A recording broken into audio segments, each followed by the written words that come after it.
고 최상병 순직 사건에 대한 진상조사를 했던 해병대 수사단장 박정훈 대령. 국방장관 결재까지 마친 수사 결과를 경찰에 이첩하려던 순간 보류하라는 전화를 받죠. 하지만 과정이 석연치 않다고 판단한 박 대령은 수사 결과를 그대로 경찰에 이첩했고 결국 항명죄로 군 검찰에 기소가 됐습니다. 그 후에 박 대령은 당시 해병대 사령관으로부터 전해들은 이야기를 진술합니다. 바로 VIP. 그러니까 대통령이 이 수사 결과에 대해서 경로한 것이 경찰 이첩을 보류하게 만든 이유였다는 주장이었습니다. 이 내용은 언론에도 공개가 되죠. 그리고 이틀 후 군 검찰이 박 대령에 대해서 구속영장을 청구했습니다. 증거인멸과 도주의 우려가 있다는 거였는데요. 그런데 금요일에 군 법원이 구속영장 기각했습니다. 박 대령은 여전히 방송 인터뷰가 불가능합니다. 그래서 박 대령의 법률 대리인을 지금부터 만나볼 텐데요. 일거수일투족을 함께 상의하고 있는 분이지요. 김정민 변호사 연결이 돼 있습니다. 김정민 변호사님 나와 계세요. 네, 안녕하세요. 김정민 변호사입니다. 예. 결국 군 법원이 구속영장을 기각했습니다. 결과를 받아든 소감부터요. 그 상식 있는 판사라면 합리적 결정을 할 거라고 제가 아침에 들어가면서 얘기를 했는데요. 예. 군 판사가 법에 따라서 구속 사유가 없다 이렇게 보고 판결한 겁니다. 다행스러운 건 지금 법무관들이 전부 다 매도당할 뻔했는데 박정훈 단장이 한숨을 돌린 게 아니라 사실 군 법무조직이 지금 한숨을 돌린 셈이죠. 이런 결과가 나와서 금요일에 법원 나와가지고 이제 두 분만 남으셨을 때 변호사님하고 저 박 대령님하고 박 대령이 뭐라 그러시던가요, 소감을? 기다리고 있을 때요. 아니 이제 결과가 나오고 나서 기각이 되고 나서. 예. 당연한 일인데도 참 박 대령도 눈물 흘렸고 저도 이제 나와서 많은 기다리신 분들이 눈물을 흘리니까 저도 좀 그렇고 좀 숙연했죠, 분위기가. 그래요.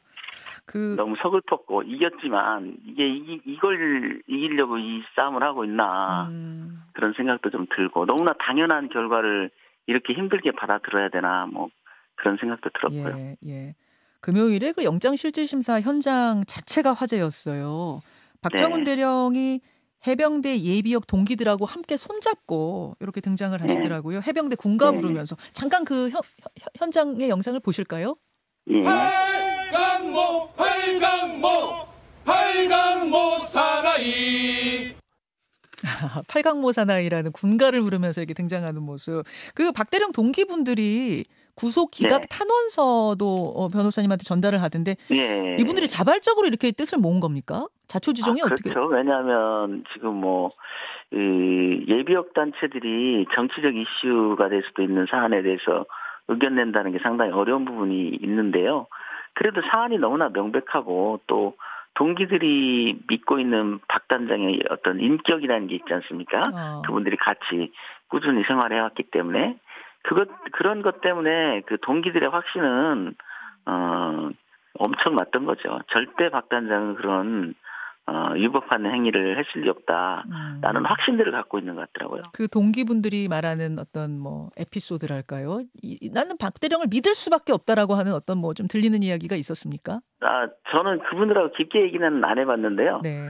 저도 짧은 시간 박 대령을 만났을 때 그 군사경찰이 가지고 있는 특이한 좀 어떤 그런 권위의식 이런 게 전혀 없어요. 말투나 행동이나 이런 것에서 굉장히 좀 인품이 훌륭한 분이다. 그런 생각이 저도 들었습니다. 동기들도 박 대령을 믿기 때문에 저렇게 같이 행동한 것이다. 그 말씀이신데. 그렇죠. 이제 상당히 어떤 얼굴이 알려지거나 이런 거에 대해 부담을 가졌을 텐데도 아주 확신에 차 있더라고요. 그렇군요.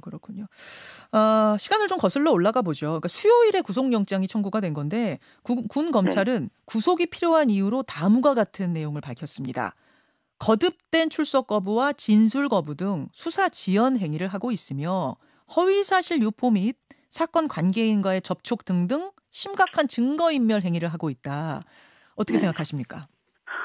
허위사실 유포라는 것은 자기들의 아전인수격 해석이고요.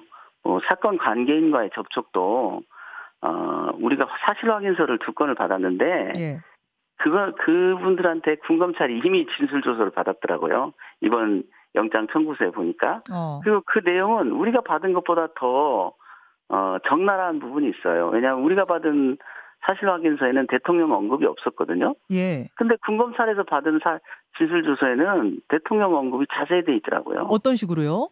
그러니까 7월 31일 날 예. 박 단장이 해병대 사령관으로부터 그런 말을 듣고 와서 다 전달했답니다. 수사관들한테. 수사관들한테. 네. 수사단에 있는 단장, 그 아래 수사관들. 그렇습니다. 예, 박 단장은 그걸 기억을 못 하더라고요. 제가 7월 31일 날 대통령 언급됐다는 얘기를 듣고 제가 제일 먼저 든 생각이 그러면 이걸 자기만 듣고 말았을 리가 없다. 굉장히 위중한 사태니까 밑에 있는 수사 실무자들한테 전달하고 논의를 했지 않았을까라고 제가 물었는데 박 단장은 기억을 잘 못했어요. 그런데 이번에 영장 청구서에 보니까 그 두세 명이 그런 말을 했다. 심지어 그것 때문에 사단장의 범죄 혐의를 보강하기 위해서 8월 1일에는 100조에 가까운 보강조사를 했다. 이런 진술도 다 이미 있더라고요. 그러니까 결론적으로 말하면 어렵게 그분들이 제출해줬는데 사실 확인서를 그분들이 군검찰에는 더 자세한 진술을 한 겁니다. 오히려 더 자세하게. 그러면 증거인멸이 되려면 우리가 받은 진술 확인서가 우리한테 더 유리해야 되고 그것이 우리의 어떤 부당한 개입 때문에 만들어져야 되는데 반대였다는 거죠. 부당한 개입도 없었고 오히려 뭐 더 드라이한 진술서였으니까. 그래서 인멸이라는 증거인멸이라는 그 의미를 뭐 제멋대로 해석하지 않는 한은 인멸이라는 건 있는 걸 없애거나 허위의 증거를 만드는 건데 지금 있는 걸 없애거나 허위의 증거를 만든 게 하나도 없거든요. 다만 있는 사실을 자기들에게 좀 치부라고 생각되는 아픈 곳을 지금 오픈하니까 그걸 증거인멸이라고 하는데 너무 어이없는 주장인 거죠. 그게. 군 검찰이 구속까지 그럼 해야겠다고 결심한 어떤 다른 이유, 지금 표면상의 이유 말고 다른 이유도 있다고 보세요? 저는 지금 이 수사를 주도하는 사람의 조급함이 묻어나온 거 아니냐. 조급함이요? 왜냐하면 이첩 기록을 탈취하는 과정에서 명백한 불법 행위가 저질러졌거든요. 그건 공수처가 곧 수사를 개시할 겁니다. 그렇게 되면 이 수사를 주도한 사람들은 전부 다 피의자가 돼요. 잘못하면 신병 처리가 될 수도 있고 일단 압수수색은 피할 길이 없을 겁니다. 그런 조급함이 지금 박 단장을 구속시키지 않으면 자기들한테 승산이 없다. 이런 조급함이 반영된 거 아닌가 그런 생각이 들어요. 그 VIP의 개입이 있었다. VIP가 경로했다는 내용이 언론에 공개되고 이틀 후에 구속영장이 나왔기 때문에 혹시 VIP를 언급한 게 직접 언급을 한 게 그게 이 구속영장 청구의 원인이 된 건 아니냐 이렇게 보시는 분들도 계시던데 변호사님은 그 부분은 아니라고 보세요? 뭐 그렇게 볼 수 있는 요소가 충분하고요. 제가 그 부분에 대해서 좀 부연 설명을 드리면 저희가 대통령에 대해서 언급하기 전에 이미 아까 말씀드린 수사 단원들이 대통령에 대한 언급을 했거든요. 그러면 그 즉시 해병대 사령관한테 확인했어야 되지 않습니까? 해병대 사령관한테 박대령이 7월 31일에 들은 말을 수사 단원들한테 얘기한 거죠. 그러니까 그러면 그 즉시 해병대 사령관한테 물었어야 되는데 그때는 조사를 안 했어요. 그러다가 저희가 저번에 수사에 들어갔다가 그걸 쟁점화하니까 그때 그날 가서 해병대 사령관한테 아니라는 답을 받아냈거든요. 그러니까 이 군검찰의 그 행태가 도저히 이해가 안 된다. 진실을 쫓는 것인지 다른 것을 쫓는 것인지 알 수가 없죠 지금. 자, 지금 논란의 쟁점을 한번 정리하고 가겠습니다. 이 논란의 쟁점을 좀 정리해 보자면 왜 국방부 장관 결재까지 난 수사 결과를 갑자기 뒤집으라고 보류하라고 지시했는가? 혹시 거기에 VIP, 즉 대통령의 외압이 있었는가? 결국 정리하자면 이거잖아요. 그렇습니다. 그게 핵심이죠. 핵심이죠.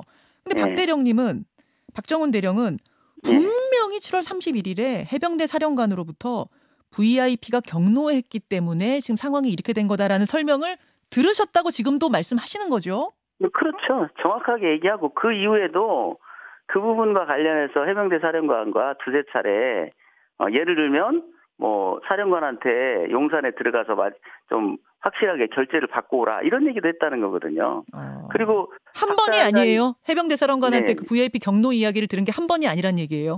이게 그거와 관련돼서 논의는 또 그 이후에도 했다는 거죠. 그 이후에도. 처음에 VIP 경로에 대해서는 한 번 들었는데 그걸 당연한 전제로 삼고 결국은 대통령실에서 이것을 받아들이지 않고 있으니 방법은 하나밖에 없지 않느냐. 사령관께서 직접 대통령실을 방문해서 최종 결재를 받아오시면 어떻겠냐. 이런 얘기도 했다는 거예요. 박 단장이. 그 다음 날에. 네. 예. 그때 이제 7월 31일부터 8월 1일까지의 그 사이에. 수많은 고민 속에 네.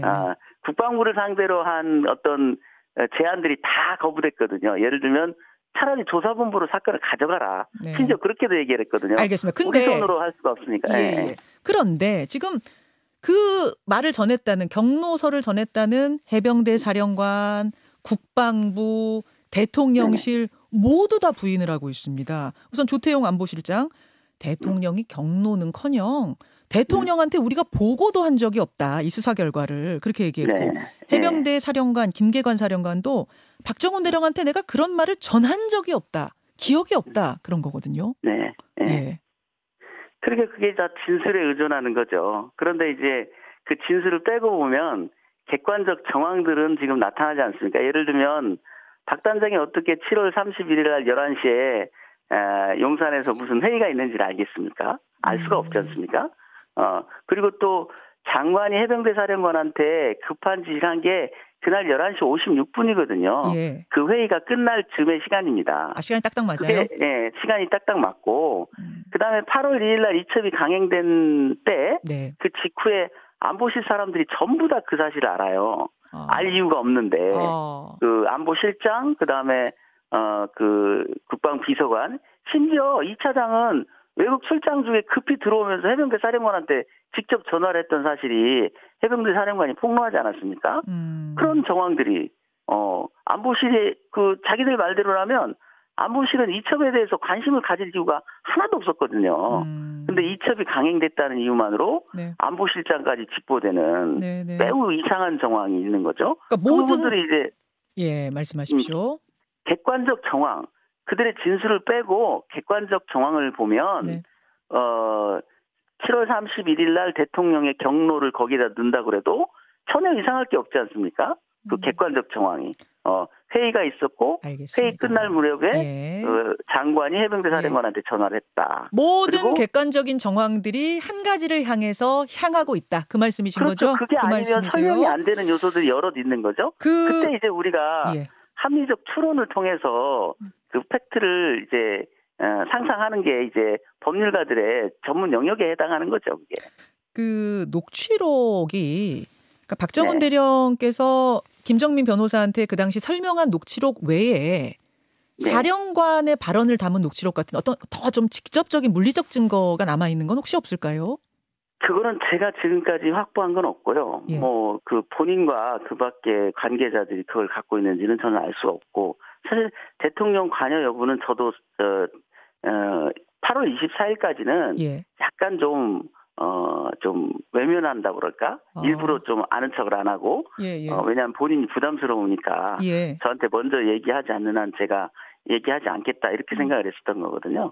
그래서 어떤 증거를 갖고 있는지는 좀 알 수 없으나 제가 그런 얘기는 했습니다. 이제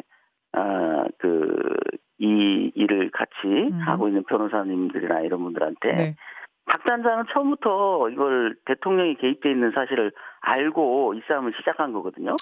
그렇다면 큰 전쟁이 될 수 있는데 싸움을 시작하기 전에 단단히 무기부터 챙기는 게 상식 아니냐 그런 생각은 들었어요. 그래서 그 꼭 필요한 무기가 결국은 법무관리관의 외압에 관련된 녹취, 또 해병대 사령관이 대통령을 언급한 녹취, 이 두 가지 녹취는 가지고 이 싸움을 벌였어야지. 그렇지 않았다면 정말 좀 너무 승진했지 않느냐. 잠시만요. 지금 공개된 녹취는 변호사님하고 대화한 녹취밖에 없는데 사령관의 목소리를 담은 것이나 그 당시 이제 관계자들의 목소리를 담은 녹취가 있을 가능성도 여전히 열려 있단 말씀이시네요.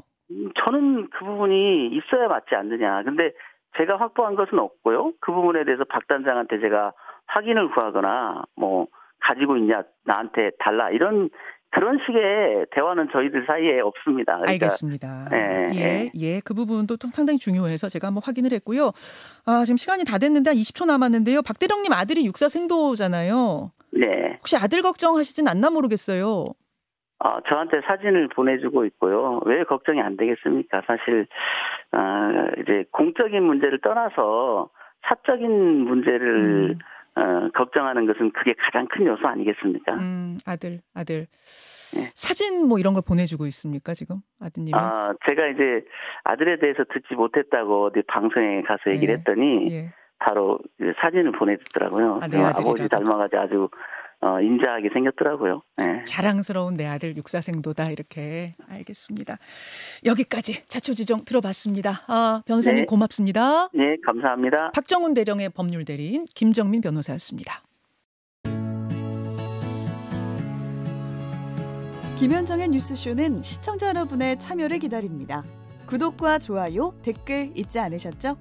알림 설정을 해두시면 평일 아침 7시 20분 실시간 라이브도 참여하실 수 있습니다.